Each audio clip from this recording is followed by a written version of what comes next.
श्रीयतिराजाय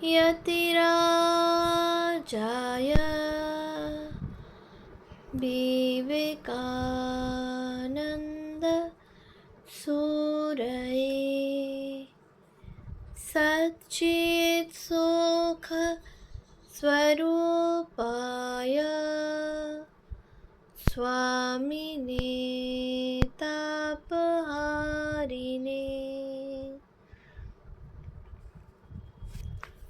উদ্বোধন 125। স্মরণে মননে বিশ্লেষণে গ্রন্থ থেকে পাঠ।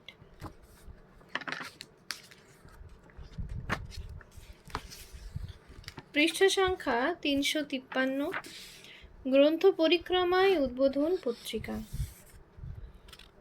1390 ফাল্গুন সংখ্যায় শঙ্করী প্রসাদ বসু আলোচনা করেছিলেন স্বামী অবজোজানন্দের লেখা স্বামীজির পদপ্রান্তে বইটির। স্বামীজির সন্ন্যাসী শিষ্যদের জীবনচিত্র এই গ্রন্থের বিষয়। 1964 জানুয়ারি মাসে এই বই প্রথম প্রকাশিত হয়েছিল। 1983 অক্টোবরে প্রকাশিত হয় তাহার পরিবর্ধিত তৃতীয় সংস্করণ। স্বামীজির 13 জন সন্ন্যাসী শিষ্যের জীবনচিত্র এই গ্রন্থে ধরা আছে। শঙ্করী প্রসাদ বসু গ্রন্থটি বিষয়ে উচ্ছ্বসিত প্রশংসা করেন। শঙ্করী প্রসাদ বসু 1403 আশ্বিন সংখ্যায় স্বামী চেতনানন্দের বিবেকানন্দ ইস্ট মিটস ওয়েস্ট বইটি সপ্রশংস বিশ্লেষণ করেছিলেন। এটিও একটি সচিত্র জীবনী। সমালোচক লিখেছেন, আপাত দৃষ্টিতে মনে হবে বইটি স্বামী বিবেকানন্দের আলোক চিত্রাবলীর মুদ্রণ, সেই সঙ্গে সংশ্লিষ্ট কিছু ব্যক্তিচিত্র ও স্থানচিত্র। এক কথায় স্বামী বিবেকানন্দের একটি নতুন অ্যালবাম। বইটির পৃষ্ঠা ওল্টাবার পরে সে ভুল ভাঙতে দেরি হয়নি। যদি এটি নিছক অ্যালবাম হতো তাহলে হুস্টন স্মিথের মতো দার্শনিক লেখক বইটির মুখবন্ধ লিখতেন না এবং বিবেকানন্দের জীবনচিত্র রচনা করে দিতেন না সাহিত্যিক ক্রিস্টোফার ইশারুড। উৎস উদ্বোধন আশ্বিন 1403 পৃষ্ঠা 538। ভারতের প্রথম সমাজতন্ত্রী বিবেকানন্দ এই শিরোনামে একটি গ্রন্থ রচনা করেছিলেন প্রণবেশ চক্রবর্তী।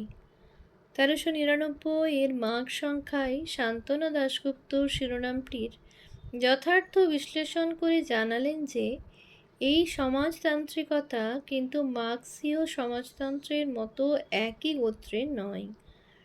1395 আশ্বিন সংখ্যায় প্রণবেশ চক্রবর্তীর লেখা বই বিবেকানন্দ কি মার্ক্সবাদী ও আজকের দুনিয়া এরও বিস্তৃত বিশ্লেষণ করা হয়েছে। সমালোচকের নাম ছিল না। এ গ্রন্থেও যথাযথভাবে জানানো হয়েছে সমাজতন্ত্রে বিশ্বাস থাকলেও বিবেকানন্দ মার্ক্সবাদী ছিলেন না।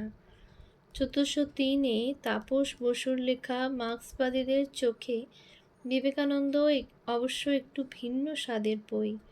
এটি একটি সম্পাদিত গ্রন্থ। একালের নামী মার্ক্সবাদীদের বিশ্লেষণে বিবেকানন্দের সমাজ দর্শন এতে ব্যাখ্যাত হয়েছে। 1401 কার্তিক সংখ্যায় স্বামী পূর্ণাত্মানন্দ বিশ্লেষণ করেছিলেন নিমাই সাধন বসুর স্বামী বিবেকানন্দ। 1402 শ্রাবণে জলধি কুমার সরকার আলোচনা করেছেন প্রবুদ্ধ ভারত और অ্যাওয়াকেন্ড ইন্ডিয়া এর শতবর্ষ সংখ্যাটি। আর 1402 আশ্বিনে অনির্বাণ আচার্য বিশ্লেষণ করেছেন স্বামী বিবেকানন্দ এ 100 years since চিকাগো গ্রন্থটির। সবকটি আলোচনাই ছিল গুরুত্বপূর্ণ ও প্রশংসনীয়। তবে বিবেকানন্দ প্রসঙ্গে অজস্র বইপত্রের মধ্যে দুই একটি বইয়ের বিরুদ্ধ সমালোচনাও যে হয়নি উদ্বোধন পত্রিকায় তা নয়। দৃষ্টান্ত হিসেবে একটি বইয়ের উল্লেখ করা যায়। কানন বিহারী মুখোপাধ্যায় লিখেছিলেন স্বামীজির জীবন কথা।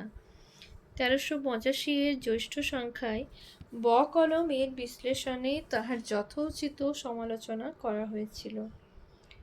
শ্রী রামকৃষ্ণের প্রধান শিষ্য যেমন বিবেকানন্দ, ভগিনী নিবেদিতা তেমনি বিবেকানন্দের প্রধান শিষ্যা। তার বিষয়েও প্রচুর গ্রন্থ উদ্বোধনে বিশ্লেষিত হয়েছে। 1374 ভাদ্র সংখ্যায় complete works of sister Nivedita বিষয়ে লিখেছিলেন প্রণবরঞ্জন ঘোষ। এই রচনাবলী সম্পাদনা করেছিলেন প্রব্রাজিকা আত্মপ্রাণা। ওই বছরেই কার্তিক সংখ্যায় প্রণবরঞ্জন ঘোষ শঙ্করীপ্রসাদ বসুর মনোহরণযোগ্য গ্রন্থ আমাদের নিবেদিতার বিশ্লেষণ করেছিলেন। 1375 বৈশাখ সংখ্যায় দেখা যায় তামস রঞ্জন রায়ের সমালোচনামূলক নিবন্ধ নিবেদিতাকে যেমন দেখিয়াছি। 1375 কার্তিক সংখ্যায় ব্রহ্মচারী অরূপ চৈতন্য কর্তৃক সমালোচিত ভগিনী নিবেদিতার জীবনী ও বাণী গ্রন্থ অগ্রহায়ণ সংখ্যায় আনন্দ বিশ্লেষিত মালতী গুহ রায়ের লেখা ভারতী নিবেদিতা। 1376 আষাঢ় সংখ্যায় উদ্বোধনে প্রকাশিত হয়েছিল ভারততীর্থে নিবেদিতা গ্রন্থের সমালোচনা। এটিও নিবেদিতার রচনা সংকলন। নিবেদিতার জন্ম শতবর্ষে নিবেদিতা গার্লস স্কুল অন্য আরও কিছু গুরুত্বপূর্ণ গ্রন্থের সঙ্গে এই মূল্যবান রচনা সংগ্রহ প্রকাশ করেছিল। 1382 ফাল্গুন সংখ্যায় প্রব্রাজিকা আত্মপ্রাণা কর্তৃক সম্পাদিত সিস্টার নিবেদিতাস লেকচার্স অ্যান্ড রাইটিংস গ্রন্থটিকে নিয়ে বকলম ছদ্মনামে এক সমালোচক এর বিস্তৃত মূল্যবান বিশ্লেষণ করেছিলেন। 1384 কার্তিক সংখ্যায় নলিনীরঞ্জন চট্টোপাধ্যায় দীর্ঘ বিশ্লেষণ করেছিলেন long journey home, a biography of Margaret Nobel Nivedita শীর্ষক গ্রন্থটির। বাংলার নবজাগরণ আন্দোলনের পথিকৃৎ রাও বিশেষভাবে বিশ্লেষিত হয়েছিলেন উদ্বোধন পত্রিকায়। 2-4টি নমুনা শুধু পেশ করছি।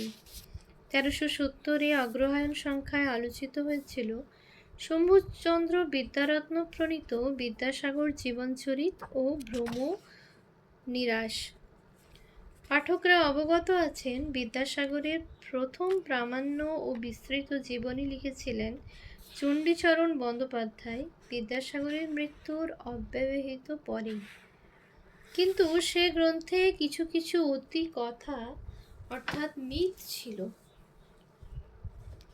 বিদ্যাসাগরের কনিষ্ঠ সহোদর শম্ভুচন্দ্র এই ভ্রান্তিগুলি জানিয়ে জ্যেষ্ঠের জীবনী রচনা করেছিলেন। এই গ্রন্থটি সম্পর্কে লিখেছিলেন অনন্ত কুমার রানা। রমেশচন্দ্র মজুমদার কলকাতা বিশ্ববিদ্যালয়ে বিদ্যাসাগর বক্তৃতামালা নিবেদন করেছিলেন। সেটি পরে বই হিসাবে প্রকাশিত হলে প্রণবরঞ্জন ঘোষ তার যথাবিহিত বিশ্লেষণ উদ্বোধনী করেছিলেন। 1390 আষাঢ় সংখ্যায় জীবন মুখোপাধ্যায়ের আনন্দমঠ ও ভারতীয় জাতীয়তাবাদ সম্পর্কে লিখেছিলেন মণিময় দাশগুপ্ত। পাঠক অবগত আছেন আনন্দমঠ বহু বিতর্কিত বঙ্কিম উপন্যাস। মণিময় দাশগুপ্ত তার দৃষ্টিকোণ থেকে বঙ্কিমের জাতীয়তাবাদের চরিত্র বিশ্লেষণ করেছেন, তবে সেটি যে সর্বজনগ্রাহ্য হবে না তাও বলা বাহুল্য। বঙ্কিম প্রসঙ্গে লেখা আরও 2টি গ্রন্থের সমালোচনা বেরিয়েছিল 1399 একটি সংখ্যায়। বই দুটি হল দ্বিজেন্দ্রলাল নাথের বঙ্কিম সন্ধিৎসা ও দিলীপ কুমার দত্তের বঙ্কিম মনন। ভিন্ন ভিন্ন 2টি নিবন্ধের আলোচনাকার ছিলেন যথাক্রমে হর্ষ দত্ত ও বিশ্বনাথ চট্টোপাধ্যায়। রামকৃষ্ণ বিবেকানন্দ নিবেদিতা প্রসঙ্গ বাদ দিলে উদ্বোধন পত্রিকায় আর যাকে নিয়ে প্রভূত আলোচনা হয়েছে তিনি হলেন নরেন্দ্রনাথ। এবং রবীন্দ্রনাথ। 1328 বৈশাখ সংখ্যায় কৃষ্ণবিহারী গুপ্তের গীতাঞ্জলির ভাবধারা গ্রন্থটির 5 পৃষ্ঠাব্যাপী বিশ্লেষণ করা হয়েছিল। সে সময়কার উদ্বোধনী রীতি অনুযায়ী সমালোচকের নাম ছিল না। 1347 আষাঢ় সংখ্যায় রবীন্দ্রনাথের হস্তাক্ষর মুদ্রিত হল উদ্বোধনের সমালোচনা অংশে। কবি লিখেছিলেন, উদ্বোধন কার্যালয়ে প্রকাশিত স্তবকুসুমাঞ্জলি ও শ্রীমদ্ ভগবদ্ গীতা বিশেষ মূল্যবান গ্রন্থ। সংস্কৃত শাস্ত্রের এরূপ যত্নকৃত বিশুদ্ধ বঙ্গানুবাদ ইতিপূর্বে আমি দেখি নাই। এই গ্রন্থ দুইটি উপহার পাইয়া আমি নিজেকে উপকৃত বোধ করিতেছি। পাঠক সাধারণের ধন্যবাদের যোগ্য এই দুইটি পুস্তকের জন্য আমার কৃতজ্ঞতা জানাইলাম। উৎস উদ্বোধন আষাঢ় 1347 পৃষ্ঠা 329। এই কথাগুলির তলায় কবির স্বাক্ষর সহ তারিখ ছিল 12 জ্যৈষ্ঠ 1347। 1349 জ্যৈষ্ঠ সংখ্যায় শরশীলাল সরকারের লেখা রবীন্দ্র কাব্যে ত্রয়ী পরিকল্পনা বিশ্লেষিত হইয়াছিল। 1357 আষাঢ় সংখ্যায় বিশ্ববিদ্যা সংগ্রহ গ্রন্থগুলির পরিচিতিমূলক নিবন্ধ লেখা হয়েছিল। তবে এই সংখ্যাটিতে বিধুশেখর ভট্টাচার্যের উপনিষদ, প্রমথনাথ তর্কভূষণ প্রণীত মায়াবাদ, ক্ষিতিমোহন সেনের বাংলার সাধনা, শশীভূষণ দাশগুপ্তের ভারতীয় সাধনার ঐক্য, উমেশচন্দ্র ভট্টাচার্যের ভারত দর্শন সার গ্রন্থগুলির বিষয়েও সংক্ষিপ্ত পরিচয় প্রকাশিত হয়েছিল। উল্লিখিত সবকটি গ্রন্থই অত্যন্ত উচ্চমানের ছিল। 1358 বৈশাখ সংখ্যায় কবিকৃত মানুষের ধর্ম সঞ্চয় শান্তিনিকেতন দ্বিতীয় খণ্ড বইগুলি আলোচিত হয়েছিল। আলোচক ছিলেন ননীগোপাল চক্রবর্তী। ওই বছরের জ্যৈষ্ঠ সংখ্যায় বিস্তৃত আলোচনা বেরিয়েছিল শান্তিনিকেতন প্রথম খণ্ড এর। 1368 ভাদ্র সংখ্যায় বিশ্লেষিত হয়েছিল প্রবোধচন্দ্র সেনের উৎকৃষ্ট গ্রন্থ রবীন্দ্রনাথের শিক্ষাচিন্তা। 1387 একটি সংখ্যায় দেবেন্দ্রনাথ ভট্টাচার্যের লেখা রবীন্দ্রনাথের ইংরেজি ও বাংলা গীতাঞ্জলির স্বরূপ বিষয়ে পৃষ্ঠা 2 এক আলোচনা করেছিলেন জনৈক চলমান। 1387 ভাদ্র সংখ্যায় আলোচিত হয়েছিল সুনীল কৃষ্ণ দাশগুপ্তের লেখা বিশ্বকবির কৌতুক। শুভ গুপ্ত নামে একজন সমালোচক এই বইয়ের বিশ্লেষণ করতে গিয়ে 2-1টি গল্পের উল্লেখ করেছেন। কবি গেছেন রামগড় পাহাড়ে বেড়াতে। একদিন বেলা প্রায় 9টায় দেখা গেল কবি তাঁর ডান পায়ের মোজা খুলে পায়ের তলা হাত দিয়ে ঘষছেন। কি হয়েছে জিজ্ঞাসা করা হলো। তিনি হাসি মুখে বললেন, চরণ পদ্ম, চরণ কমল ইত্যাদি কথা বহুবার শুনেছি, কবিতায়ও ওই সকল কথা ব্যবহারও করেছি, কিন্তু কেন যে তাকে চরণ কমল বলে সেটা আজ সবিশেষ হৃদয়ঙ্গম করেছি। এই দেখো না, এত জায়গা থাকতে গরম মোজার বন্ধন ভেদ করে একেবারে পায়ের তলায় দিল হুল বিঁধিয়ে মৌমাছিটা। চরণ যদি কমল না হবে তাহলে কি মৌমাছি এমন কাণ্ড করত? উৎস উদ্বোধন ভাদ্র 1387 পৃষ্ঠা 431।